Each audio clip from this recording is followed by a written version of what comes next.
સાહેબંદગી સાહેબ તો હોળીનો જલસો અને કબીર લીલા આપની સમક્ષ અહીં સર્વોપતિ જ્ઞાન રત્ન કબીર સર્વોપતિ જ્ઞાન રત્ન પુસ્તકમાંથી 225મું પાન નંબર પરથી હોળીનો જલસો કબીર લીલા સદગુરુ કબીર સાહેબ ફાલ્ગુન શુક્લ પક્ષ પૂર્ણિમા એટલે કે આ ફાગણ મહિનામાં શુક્લ પક્ષ પૂર્ણિમા હોળીના દિવસે એક કંજરી ગણિકા તથા રવિદાસ બેઉને બેઉ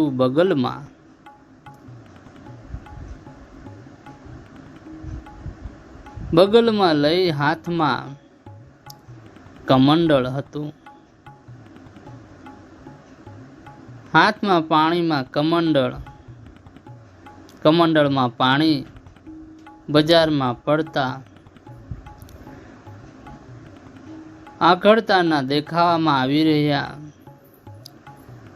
આવી પહોંચ્યા. તે જોઈને જ્ઞાની પુરુષો હતા તે એકદમ એમ કહેતા હતા કે એમની લીલાનો પાર નથી, એમની કૃતિ અઘાત છે ને જેને અજ્ઞાનીને ઈર્ષાવાન પુરુષો હતા તે એમ કહેતા હતા કે હવે એમનું ખોટું કર્તવ્ય પ્રગટ થઈ ગયું છે વગેરે, જેમ તેના મનમાં ફાવે તેમ કહેતા. પણ સદગુરુ કબીર સાહેબ બજારમાંથી ફરતા કાશીજીની રાજ્ય કચેરી ભરાઈ હતી ત્યાં આવી પહોંચ્યા. રાજ્ય કચેરી ભરાઈ હતી ત્યાં આવી પહોંચ્યા ને એ દિવસે હોળીનો તહેવાર હતો. હોળીના તહેવારને લીધે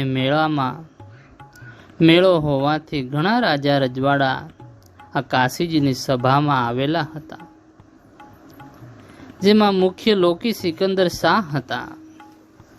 તેમાં મુખ્ય રાજા લોદી સિકંદર શાહ તથા વીરસિંહ વાઘેલા તે સિંહાસનારૂઢ હતા, સિંહાસન ઉપર બેઠા હતા.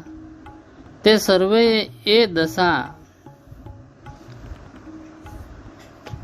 સદગુરુ કબીર સાહેબને જોઈ ત્યારે વીરસિંહ વાઘેલા રાજાએ તે સ્થિતિ અપ્રતિષ્ઠિત હોવાથી મોં ફેરવીને મનમાં શંકા આવી કે ગુરુજી તેમજ તેમની સાથે મારી પણ નિંદા થાય છે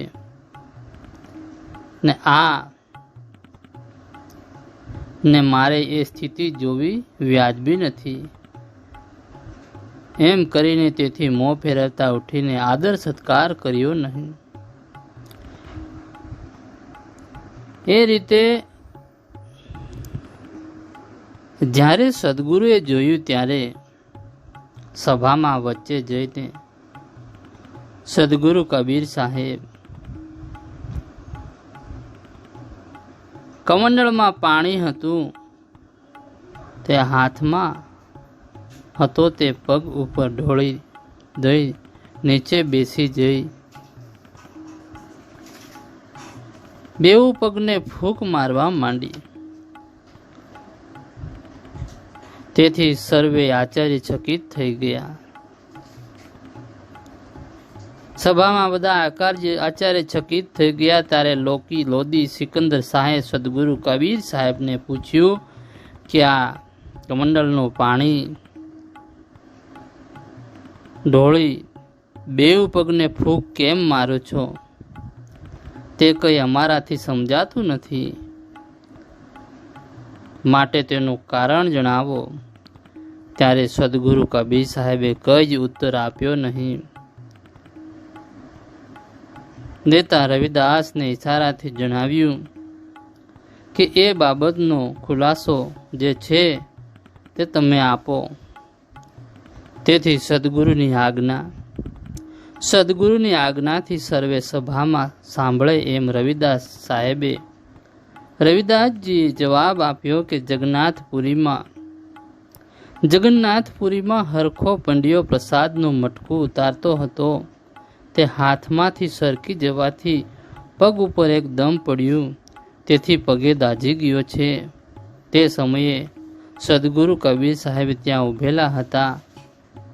તેમણે તેના પગ ઉપર પાણી સીંચી સાંધતા આપી છે. તેના દેખાવ મંત્રે દર્શાવેલો છે વગેરે કહી સંભળાવ્યું. એ સાંભળીને સર્વ સભામાં રાજા રજવાડા તથા દરબારી મંડળ વિસ્મય પામ્યા બાદ સદગુરુ કચેરીમાંથી વિદાય લઈ પોતાની પર્ણકુટી પર પધાર્યા. સભામાં ચકચાર થઈ કે એ વાત સી રીતે સત્ય મનાય. સભામાં ચકચાર થઈ, વાતો કરવા લાગ્યા કે આ વાત સી રીતે સત્ય મનાય, કેમ કે કબીર સાહેબ તો અંતરે હતા, અહીંયા હતા, ને જગન્નાથપુરી અહીંથી ઘણે દૂર છે. તેથી ત્યાં ગયા સી રીતે, ને પંડ્યાના પગ પર પાણી સીંચી શાંતિ સી રીતે થઈ, એ સત્ય કહેવાય નહીં. તેથી સર્વેએ ચોક્કસ વિચાર કર્યો કે અહીંથી હલકારો મોકલી ખબર મંગાવવાથી સત્ય અસત્ય જણાવો, અને જણાશે એ મુજબ ઠરાવ પડવાથી સિકંદર શાહ લોધીએ તથા વીરસી વાઘેલા બેઉ જણે પોતાના હલકારાઓને ઘોડે સવારી લઈને જગન્નાથજી તરફ સત્ય હકીકત શું છે તે જાણવા પંડ્યા પર પત્ર લખીને મોકલ્યા. એ બેઉ હલકારા બેઉના પત્ર લઈ કાશીથી વિદાય થયા અને કેટલેક દિવસે જગન્નાથપુરીમાં આવી પહોંચ્યા અને હરખા પંડ્યાના હસ્તમાં બેઉ જણે પત્ર આપ્યા. તે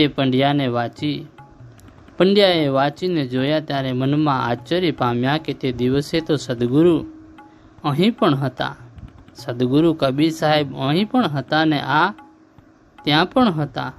એમની લીલાનો કોઈ પાર પામ્યા નથી ને પામશો નહીં. જ્યારે પરિપૂર્ણ વાંચી રહ્યા ત્યારે બેઉ હલકારાને રૂબરૂમાં જણાવ્યું કે જે કબીર સાહેબ કાશીમાં હકીકત કહી તે અક્ષરે અક્ષર સત્ય છે, એમની લીલાનો કોઈ પાર નથી વગેરે જણાવ્યું, ને પત્રોનો જવાબ પણ તેમાં લખી અને બીડી આપ્યો. તેથી પંડ્યાને નમસ્કાર કરી જગન્નાથજીની કાશી તરફ આવવા વિદાય થયા. તે દિવસે કાશીજીમાં આવી પહોંચ્યા ને બેઉ હલકારાઓએ બેઉને બે પત્ર આપ્યા ને રૂબરૂ હકીકત કહી સંભળાવી. તેથી સર્વ રાજા રજવાડા તથા દરબારીઓ દિગ્મૂઢ થઈ ગયા, ચકિત થઈ ગયા. તે કચેરી બરખાસ્ત થઈ.